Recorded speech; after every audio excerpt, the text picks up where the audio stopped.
আসুন্না ফাউন্ডেশনে এ পর্যন্ত কত টন চাল ডাল এসেছে এবং ত্রাণ কার্যক্রমে পাঠানো হয়েছে আপনাদের সামনে আমরা তুলে ধরছি। আসুন্না ফাউন্ডেশনে এখন পর্যন্ত চাউল এসেছে প্রায় 622 টন, ডাল এসেছে 120 টন, খেজুর এসেছে 80 টন, চিড়া এসেছে 30 টন, চিনি এসেছে 15 টন, লবণ এসেছে 67.5 টন, তেল এসেছে 1,39,999 লিটার। আলহামদুলিল্লাহ এখন পর্যন্ত 60 ট্রাক স্পটে চলে গেছে, 60 ট্রাক ত্রাণ, যেটা ফেনীতে চলে গেছে, কুমিল্লায় চলে গেছে, তারপরে নোয়াখালীতে চলে গেছে।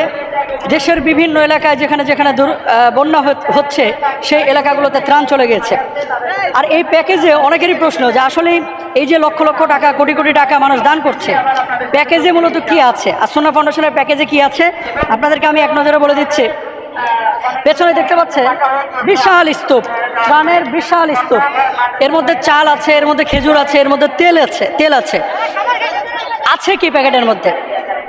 10 কেজি চাল আছে এই প্যাকেজে, 2 কেজি ডাল আছে, 1 কেজি খেজুর আছে, 1 কেজি লবণ আছে, 1 লিটার তেল আছে, শুকনো খাবারও আছে। আপনারা জানেন যে বাজারে চিড়ার দাম অলরেডি কিন্তু বেড়ে গেছে এবং চিড়ার সংকট আছে, এই জন্য চিড়াটা বর্তমানে দেওয়া হচ্ছে না। আসুন্না ফাউন্ডেশনে তাহলে আমরা কি পেলাম? এই যে প্রতিদিন এরকম ত্রাণের স্তূপ হয়ে যাচ্ছে, পাহাড়ের মতো হয়ে যাচ্ছে, সেখান থেকে বাংলাদেশের প্রত্যন্ত অঞ্চলে ত্রাণ চলে যাচ্ছে।